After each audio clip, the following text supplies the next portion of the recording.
தோழர்களே வணக்கம். இன்னைக்கு நாம எதை பத்தி பேச போறோம்னா, தமிழ்நாட்டோட நிதியமைச்சர் மரிய வில்சன் வெள்ளை அறிக்கை விட்டிருக்காரு. அதை பத்தி தான் நம்ம பேச போறோம். அந்த வெள்ளை அறிக்கையில என்ன சொல்லியிருக்காங்க அப்படின்னா, தமிழ்நாட்டோட கடன் வந்து பாத்தீங்கன்னா 13 லட்சம் கோடி. ஒரு தனிநபரோட கடன், அதாவது தமிழ்நாட்டில் இருக்கிற ஒரு தனிநபரோட கடன் வந்து பாத்தீங்கன்னா 1,28,000 ரூபாய் ஒரு ஆளோட கடன் அப்படின்னு டேட்டா கொடுத்துருக்காரு. இதை இந்த இடத்துல சொல்லியிருக்காங்க. ஆனா சில வாரங்களுக்கு முன்னாடி முதலமைச்சர் விஜய் அவர்கள் மோடி தலைமையிலான நித்தி ஆயோக் கூட்டத்தில் போயிட்டு என்ன சொல்லியிருந்தாரு அப்படின்னு பார்த்தீங்கன்னா, தமிழ்நாடு மிகவும் வளர்ச்சி அடைஞ்ச நாடா இருக்கு, தமிழ்நாட்டில் தான் வந்து பார்த்தீங்கன்னா பொருளாதாரம் முன்னிலையில் இருக்கு, இந்தியாவோட 2வது பொருளாதாரம் அப்படின்னு சொல்லிட்டு தமிழ்நாட்டோட முதலமைச்சர் அங்கே பேசியிருக்காரு. பெண்களோட கல்வி, சுகாதாரம், பெண்களோட பாதுகாப்புலாம் முன்னிலையில் இருக்கு அப்படின்னு சொல்லி பேசி வந்திருக்காரு. சுகாதாரம், பொருளாதாரம் எல்லாத்துலேயுமே, பெண் கல்வி எல்லாத்துலேயுமே வந்து முன்னிலையில் இருக்கிற தமிழ்நாடு, இங்கே வந்து பார்த்தீங்கன்னா கடன் வந்து பார்த்தீங்கன்னா இவ்வளோ இருக்குது, தனிநபர் கடன் இவ்வளோ இருக்குது அப்படின்னு சொல்லிட்டு. அப்போது இதுலேருந்து நம்மளுக்கு என்ன புரியுது? அது கடன் கிடையாது, அது வந்து முதலீடு. எப்படி அது முதலீடு ஆகும்? ஒரு தனிநபர் ஒரு கடன் வாங்குறாரு. எதுக்காக வாங்குறாரு? இப்போ ஒரு பைக் வாங்குறாருன்னு வச்சுப்போமே, அல்லது ஒரு மொபைல் வாங்குறாருன்னு வச்சுப்போம். ஒரு பைக் வாங்குறதுக்கு இன்னைக்கு 1,50,000 லட்ச ரூபா தேவைப்படுது. இப்போ அந்த பைக்கை அவர் வாங்கி ஊதாரித்தனமா ஓட்டுறதுக்கு மட்டுமே, இல்லை தன்னுடைய ஸ்டேட்டஸை காட்டிக்கிறதுக்காக அந்த பைக்கை வாங்குறாரு அப்படின்னா அது நஷ்டம். அதே நேரத்தில் ஒருத்தர் அந்த பைக்கை வாங்கி அதன் மூலமா நம்ம பணம் சம்பாதிக்கணும் அப்படின்னு வாங்கினாருன்னு வச்சுக்கோங்களேன், அதுக்கு பேரு முதலீடு. இப்போ அந்த பைக்கை வச்சு அவர் வந்து எப்படி வேணாலும் இப்போ இருக்கிற காலகட்டத்தில் சம்பாதிக்கலாம். அதே மாதிரி ஒரு மொபைல் வாங்கினா கூட அந்த மொபைலில் நம்ம எப்படியாச்சும் வேலை செஞ்சு சம்பாதிக்கலான்ற மாதிரியான சில விஷயங்கள் இருக்கு. உதாரணத்துக்கு சொல்றேன். அப்போ அது வந்து பார்த்தீங்கன்னா பேங்க் அவருக்கு கடனாக கொடுக்குது, அவர் அது முதலீடாக பார்க்குறாரு. அப்போ அதுல இருந்து அவருக்கு ஒரு வருமானம் வரும்.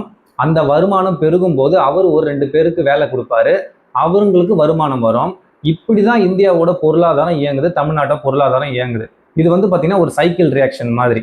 அப்போ ஒரு தனிநபரோட கல்வியும் ஒரு தனிநபரோட தொழில் முன்னேற்றத்துக்கு வழங்கப்படுற கடன் வந்து பார்த்தீங்கன்னா நாட்டோட பொருளாதாரத்தை உயர்த்தும். இதுதான் அடிப்படை. அதன் அடிப்படையில தான் ஒரு கடன் கொடுக்குறவங்க கூட நம்மளோட சேலரிலாம் எவ்வளோ, நம்மளோட சிபில் ஸ்கோர்லாம் எவ்வளோ அப்படின்னு பார்த்து நம்மளுக்கான கடன் கொடுப்பாங்க. அப்படின்னா என்ன அர்த்தம்? அந்த கடன் வாங்கிட்டு நான் தகுதியானவன் அப்படின்னு தெரிஞ்சதுனால்தான் அவங்க கடன் கொடுக்குறாங்க. அதே மாதிரி தான் தமிழ்நாடும் கடன் வாங்குறதுக்கான தகுதி இருக்குன்ற அடிப்படையில தான் இவ்வளோ கடனையும் வந்து பார்த்தீங்கன்னா கொடுக்குறாங்க. இது வந்து ஆர்பிஐயோட நெறிமுறைப்படி தான் இந்த கடனும் வழங்கப்படுது. அதனால கடன் வாங்குறதே தப்பு அப்படின்னு நம்ம சொல்லிட முடியாது. அந்த கடனை வாங்கி அவங்க வளர்ச்சி அடைஞ்சிருக்காங்களா அப்படின்றதுக்கான உதாரணம் தான் முதலமைச்சர் அவர்கள் நித்தி ஆயோக் கூட்டத்தில் போயிட்டு பேசிட்டு வந்தது. அவரு தமிழ்நாட்டோட வளர்ச்சியை பத்தி அதுல பேசியிருக்காரு. அப்போ இதை வெறும் கடனா மட்டும் பார்க்க கூடாது, இது வந்து ஒரு வளர்ச்சி திட்டமாகவும் இதை வச்சு நம்ம எப்படி வளர்ச்சி அடைய போறோம் அப்படின்றதையும் நம்ம பார்க்க வேண்டியது இருக்கு. அதே நேரத்துல குடும்ப உதாரணமா ஒன்று சொல்றாரு. என்னன்னா, ஒரு அப்பா இருக்காராம், அவர் வந்து ரொம்ப கடன் வாங்கி வச்சிருக்காரு. அடுத்த கட்டமா அவங்களோட பிள்ளைங்க தான் வந்து அந்த வீட்டை வந்து டேக் ஓவர் பண்ண போறாங்க. இவர் இவ்வளோ கடன் வாங்கி வச்சுட்டாரு, இப்போ அந்த பையனோ இல்லை அந்த பொண்ணோ எப்படி அந்த குடும்பத்தை வந்து ரன் பண்ணுவாங்க அப்படின்ற மாதிரி ஒரு உதாரணம் சொல்றாரு. இப்போ அந்த அப்பா கிட்ட புதுசாக வந்து அவங்க குழந்தைங்கலாம் பிறந்தாங்க. அவங்க அப்பா சின்ன வயசுல இருந்தே அவங்கள வளர்த்துருப்பாரு. அவங்க அப்பா கடன் வாங்குறத கூட இருந்தே அவங்க எல்லாமே பார்த்துருப்பாங்க. அப்போ இப்போ அப்பா போயிட்ட பிறகு இவங்க அந்த வீட்டை வந்து டேக் ஓவர் பண்றாங்கல்ல, அந்த கடன்லாம் ஏற்கனவே இவ்வளோ கடன் தலைக்கு மேல கடன் இருக்குன்னு தெரிஞ்சும், நான் புது சோஃபா வாங்க போறேன், நான் புது டிவி வாங்க போறேன், நான் புது ஃப்ரிட்ஜ் வாங்க போறேன், நான் புது வீடே கட்ட போறேன் அப்படின்னு சொல்லிட்டு தான் தம்பிக்கிட்டையும், தான் அண்ணங்கிட்டையும், தான் கூட பிறந்தவங்க கிட்டையும், தான் குழந்தைங்க கிட்டையும், தான் அம்மா கிட்டையும் பொய்யான வாக்குறுதி கொடுக்கலாமா? ஏன்னா அப்பதான் அவ்வளோ கடன் வாங்கி வச்சுட்டு போயிருக்காருல்ல. இதான் உங்களுக்கு தெரியுமே. தெரியாதுன்னு மட்டும் சொல்லாதீங்க. ஏன்னா எலெக்ஷனுக்கு முன்னாடியே, நீங்க தேர்தல் வாக்குறுதி கொடுக்கறதுக்கு முன்னாடியே இதெல்லாம் வந்து பாத்தீங்கன்னா புதுவெளிக்கு வந்துருச்சு. நாங்கெல்லாம் அப்படிதான் தெரிஞ்சுக்கணும் தமிழ்நாட்டுக்கு இவ்வளவு கடன் இருக்கான்னு. ஏன்னா ஸ்டாலின் அரசே இதெல்லாம் வந்து வெளியிட்டாங்க. அப்போ அது தெரிஞ்சும், அப்பாவுக்கு அவ்வளோ கடன் இருக்குன்னு தெரிஞ்சும் நீங்க எதுக்கு ஃப்ரிட்ஜு, வாஷிங் மிஷின், டிவி, புது வீடு கட்ட போறன்ற வாக்குறுதி எல்லாம் கொடுத்தீங்க? அப்போ இவ்வளோ கடன் இருக்கு, கடன் சுமை இவ்வளோ இருக்கு, இதெல்லாம் எங்களால் இப்போதைக்கு பண்ண முடியாது அப்படின்னு தானே இது பண்ணியிருக்கணும். அப்போ அதெல்லாம் தெரியாம தான் நீங்க விவசாயிகளுக்கு கடன் தள்ளுபடி அப்படின்னு அறிவிச்சிங்களா? அதை இப்போ உள்ள வந்து பார்த்தப்புறம் 50,000 ரூபா தான் கொடுக்க முடியும் அப்படின்னு முதல்ல சொல்றீங்க. அதுக்கப்புறமா வந்து போராட்டம்லாம் நடத்துறாங்க எல்லாருமே. நாங்கெல்லாம் 1,50,000 லட்சத்துக்கு மினிமம் கடன் வாங்கியிருக்கிறோம், 50,000 வச்சு நாங்கள் என்ன பண்றது அப்படின்னு. அதுக்கப்புறம் 75,000 ரூபாவை மாத்துறீங்க. அதுக்கும் அவங்க திருப்தி அடையல. அப்போ முடியாதுன்னு தெரிஞ்சும் நீங்க பண்ணிருக்கீங்க. 200 யூனிட் வரை ஃப்ரீன்னீங்க. இப்போ 200 யூனிட் ஃப்ரீ யார் யாருக்கெல்லாம் யூஸ் ஆகுது? இந்த வெயில் டைம்ல எல்லாருக்குமே 200 யூனிட் வருது. கடன் அவ்வளோ இருக்குன்னு தெரிஞ்சு எதுக்கு 200 யூனிட் இலவசம் நீங்க கொடுக்குறீங்க? இப்போ ஒரு வீட்டில் ஏசி போடலன்னா மட்டும்தான் 500 யூனிட்டுக்குள்ள வரும். இப்போ 500 யூனிட்டுக்கு மேலே போனால் யாருக்குமே இலவசம் கிடையாது. ஏசி இருக்கிற வீட்டில் எல்லாமே 500 யூனிட்டுக்கு மேலே தான் ஓடுது. அப்போ கஷ்டப்படுறவன் ஏசியில் இருக்கக்கூடாதா? ஏசி இல்லாமல் இருந்தால் மட்டும்தான் அந்த 500 யூனிட்டுக்குள்ள ஓடும். இன்னைக்கு கஷ்டப்படுறவனு ஏசி வாங்கணும்ல.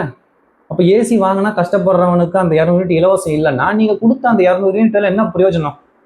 அப்போ அந்த அப்பா அவ்வளோ கடன் வாங்கி வச்சிருக்காருன்னு தெரியாம நீங்க இதையும் சொல்லிட்டீங்க. அதே மாதிரி போக்குவரத்து துறையில இப்போ போக்குவரத்து துறையோட மொத்த கடன் அப்படின்னு பார்த்தீங்கன்னா 61,642 கோடி அப்படின்னு சொல்றாங்க. இதுல ஒரு பஸ் 1 கிலோமீட்டர் ஓடிச்சு அப்படின்னா 53 ரூபா நஷ்டம் அப்படின்னு சொல்றாரு. அப்போ இது முன்னாடியே தெரிஞ்சிருந்ததுன்னா நீங்க எதுக்காக அனைத்து மகளிருக்கும் இலவசம், எல்லா பேருந்தும் இலவசம் தமிழ்நாடு ஃபுல்லான்னு இதுக்கு அறிவிச்சிங்க?